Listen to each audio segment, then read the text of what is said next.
اور میمن کے حوالے میں یہ کہا جاتا ہے کہ ان کے پاس بڑا سرمایہ ہوتا ہے، بڑے پیسے ہوتے ہیں، اور یہ جو کام کرتے ہیں بڑے جو ہے نا ایکول انداز میں کرتے ہیں، اور بڑے منفرد انداز میں ان کے پروجیکٹ جو ہے نا یہ چلتے ہیں، اور یہ فیملی چلاتی ہے، جس کا ذکر ابتدا میں انہوں نے کراچی میں اپنے کچھ پروجیکٹ کے حوالے سے بھی کیا۔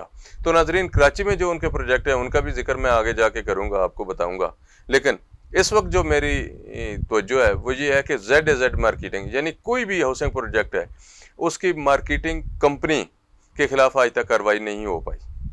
اگر ZAZ مارکیٹنگ کے CEO جو ہے ظہیر نے اپنی ٹیم کے ذریعے عوام کو دھوکہ دینے کی کوشش کی، ایڈورٹیزمنٹ کی اور یہ بتایا، بلکہ یہاں تک کہ اس کے پاس کچھ بھی نہیں تھا، NOC نہیں تھا، کچھ بھی نہیں تھا، تو بلکہ ایک ایسا نقشہ بھی کھینچا پشاور موٹر وے کا، سی پیک کا، کہ یہ پروجیکٹ فلاں جگہ پہ قائم ہے، لیکن اس کی آج بھی میں آپ کو بتا دوں کہ کوئی کسی بھی جگہ پہ کوئی حیثیت، اہمیت یا لوکیشن نہیں ہے، سوائے اس کے کہ جو ایک سوشل میڈیا پہ کچھ چیزیں چل رہی ہیں، اس کے علاوہ کچھ نہیں ہے۔ عرفان ویز صاحب نے نہ صرف وفاقی دارالحکومت کے پراپرٹی ڈیلرز کو دھوکہ دیا، مارکیٹنگ کمپنیز کو دھوکہ دیا، بلکہ عام شہریوں اور سمندر پاک پاکستانیوں کو بھی اپنے جال میں پھنسایا۔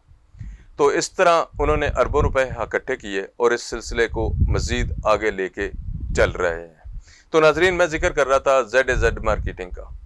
تو جب یہ اس قدر ایڈورٹائزمنٹ کرتی ہے تو مارچ میں یہ ایک نیب کا لیٹر ہے جو میں آپ کو سکرین پہ دکھا رہا ہوں، اور اس کی فوٹیج بھی آپ کو سکرین پہ نظر آئیں گی۔ مارچ میں نیب ڈپٹی کمشنر اٹک کو ایک خط لکھتی ہے، اور اس میں وہ 6 پوائنٹس ان سے پوچھتے ہیں۔ وہ پوچھتے ہیں ان سے کہ کیا یہ جو کمپنی ہے یہ اپرووڈ کمپنی ہے، اس کے پاس کتنی زمین ہے، وہ زمین جو اس کے پاس ہے جو اس پروجیکٹ کے نام پہ ہے وہ ریونیو ڈپارٹمنٹ سے جو ہے منظور شدہ ہے، اس کو جو ہے ٹیسٹ کیا ہے ریونیو ڈپارٹمنٹ نے، یا اس کی کوئی ویریفیکیشن ہوئی ہے، اس کا NOC ہے یا نہیں ہے، اس کے بارے میں پوچھا۔ ڈیولپمنٹ کی تفصیل پوچھی گئی ڈپٹی کمشنر اٹک سے کہ اس کی ڈیولپمنٹ کی تفصیل کیا ہے۔ نیب کی طرف سے یہ جو لیٹر لکھا گیا اس میں مزید پلاٹس کی فروخت کی تفصیل بھی ڈپٹی کمشنر اٹک سے خط کے ذریعے پوچھی گئی، اور یہ مارچ کے پہلے ہفتے میں خط لکھا گیا 2022 میں، اور یہ ریکویسٹ کی گئی کہ اس کو جلد از جلد جو ہے اس کا جواب ہمیں دیں۔ اس میں انہوں نے خط میں ہی مینشن کیا کہ یہ آلموسٹ 14 مارچ تک جو ہے نا اس کا جواب آ جانا چاہیے۔ اس پہ ڈپٹی کمشنر اٹک جو ہیں فوری طور پہ اس پہ جو ایڈیشنل ڈپٹی کمشنر ریونیو ہے ان کو یہ لیٹر مار کرتے ہیں، اور ان کو کہتے ہیں کہ اس پہ جو ہے نا ڈیٹیل بنا کے بتائیں۔ اب جو ڈیٹیل نیب نے مانگی ہے اور اتنی جلدی میں مانگی ہے، اور اس طرح جس طرح وہ سوشل میڈیا پہ ایک بوم آیا ہوا تھا، ایک ایسی تفصیل تھی کہ جس کو یہ دیکھ کے بتا رہے تھے کہ اتنی اس قدر بڑی سوسائٹی ہے تو یقیناً اس کا کوئی نہ کوئی سسٹم ہوگا اور کوئی اس کی زمین پہ بھی کوئی چیز ہوگی، لیکن اس کی جب تفصیل مانگی گئی تو اس تفصیل کے جواب میں جو ضلع اٹک ہے ریونیو ریکارڈ اس وقت پیش کرتا ہے جب ان کے پاس کوئی زمین ہوتی، ان کے پاس زمین ہی نہیں تھی۔ آج بھی میرے ذرائع کہتے ہیں کہ ان کے پاس کوئی زمین نہیں ہے، ان کے اپنے نام نہیں ہے۔ یہ ضلع کونسل اٹک نے نیب کو ایک لیٹر دیا، یہ لیٹر جو ہے فروری 2022 کا ہے۔ یہ نوٹس ہے 7 ونڈر کو کہ آپ کی جو پروجیکٹ ہے اس کے حوالے سے آپ تفصیل دیں، زمین کی تفصیل دیں یا باقی چیزوں کی تفصیل دیں کہ آپ کی کہاں پہ زمین ہے نہیں ہے۔ اگر آپ تفصیل نہیں دیں گے تو آپ کے خلاف قانونی کارروائی کی جاتی۔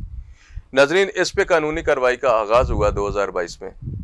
آگے چل کے میں آپ کو بتاؤں گا کہ اس میں مقدمہ درج ہوا، نوٹسز ہوئے، ڈپٹی کمشنر اسلام آباد کو خط لکھے گئے، چیف کمشنر اسلام آباد کو خط لکھے گئے، نیب کو خط لکھے گئے، FIA کو خط لکھے گئے۔ ان پہ کارروائی کا آغاز ہوا نہیں ہوا، کیا ہوا، اس کے بارے میں بھی آپ کو بتائیں گے۔ لیکن آج جو میں بتانا چاہ رہا ہوں آپ کو، یہ بتانا چاہ رہا ہوں کہ اس وقت نیب نے اتنی جلدی میں، اور انہوں نے کہا کہ فوری طور پہ جو ہے اس کا جواب دیں جی یہ سوسائٹی اس کا کیا سٹیٹس ہے۔ اس کے بعد آج تک خاموشی، ان کے خلاف کوئی کارروائی نہیں ہو سکی۔ آج بھی وہ وفاقی دارالحکومت کے ایک پوش علاقہ جس کا نام بلیو ایریا ہے، ایک بزنس ہب ہے بلیو ایریا، وہاں پہ ایک لگژری آفس بنا کے عوام کو لوٹنے میں ابھی بھی لگے ہوئے ہیں، ابھی بھی ان کے پاس کچھ نہیں ہے۔ لیکن 2022 مارچ 2022 کی بات ہے، تو آج 2023 کا سال آخری مراحل میں ہے، آخری مہینوں میں ہے۔ تو اب تک نیب نے اس پہ کیا کارروائی کی، کیا نہیں کی، یہ تو ایک سوالیہ نشان ہے۔ لیکن اس ZAZ مارکیٹنگ کا کیا ہوا؟ ZAZ مارکیٹنگ کے جو CEO ہیں ان سے میں ملا، ظہیر صاحب سے، ان سے میں نے پوچھا کہ آپ نے 7 ونڈر کے نام سے مارکیٹ میں ایک بڑی تفصیل جو ہے وہ ایڈورٹیزمنٹ کی اور بتایا کہ یہ 7 ونڈر جو ہے بہت بڑا پروجیکٹ ہے، تو اس میں آپ سیل پرچیز کریں۔ اس میں آپ کو میں دکھاؤں گا، بتا سکوں گا کہ انہوں نے ابتدا میں کس طرح سے گاڑیاں ڈیلرز کو تحفہ دیں، اور وہ گاڑیاں کہاں سے آئیں، کس طرح آئیں، وہ ڈیلرز کی اپنی گاڑیاں تھیں یا رینٹ کی گاڑیاں تھیں، کس طرح سے عوام کو دھوکہ دینے کے لیے ان تصاویر کو بنا کے سوشل میڈیا پہ وائرل کیا گیا، تاکہ لوگوں کے دلوں میں ایک لالچ پیدا ہو اور لوگ زیادہ سے زیادہ اس طرف متوجہ ہوں۔ اور ہوا بھی ایسے، بڑی تعداد میں لوگوں نے 7 ونڈر کی فائلز خریدیں، جو آج بھی بالکل زیرو پہ ہیں، ان کے پاس آج بھی کوئی زمین نہیں ہے۔ لیکن کیا اس مارکیٹنگ کمپنی کے خلاف کوئی کارروائی ہو سکی؟ نہیں ہوئی۔ کیا 7 ونڈر کے حوالے سے نیب نے اس پہ کوئی کارروائی کی؟ نہیں کی۔ اگر کوئی کی تو کیا اس کو خفیہ رکھا جانا ضروری تھا؟ ان کو دفتروں میں کھل بیٹھ کے ان کو پلاٹ سیل کرنے کی پرمیشن دینی ضروری تھی، جو آج بھی ان کو دی جا رہی ہے۔ تو ناظرین، یہ وہ چیزیں تھیں جو ابتدا میں 7 ونڈر کے حوالے سے ہوئیں۔ اس سے اگلی انشاءاللہ پروگرام میں مزید اس سے آگے اب چلوں گا کہ اس کے بعد کیا ہوا۔ مقدمہ درج ہوا، مقدمہ درج ہونے کے بعد مشینری ضبط ہوئی، اس کا کیا بنا؟ مشینری ضبط ہونے کے بعد آگے کون سی جگہ پہ انہوں نے اپنا نیا پلان ڈیسائیڈ کیا، اس کے بعد وہ ختم ہوا، اس کے بعد آگے کون سی جگہ پہ انہوں نے کہا کہ ہمارے پاس زمین ہے، وہ بھی اب ختم ہو گیا۔ اب ان کا آگے کیا ارادہ ہے، کس طرح وہ عوام کو لوٹ رہے ہیں۔ یا چیف کمشنر اسلام آباد نے جو پچھلے دنوں اٹک کو DC اٹک کو خط لکھا، چیف آفیسر اٹک کو خط لکھا، وہ کیا تھا، اس کا کیا جواب آیا؟ تو ساری چیزیں انشاءاللہ اگلے پروگرام میں آپ کے سامنے رکھیں گے۔ اس وقت تک کے لیے اجازت، اللہ حافظ۔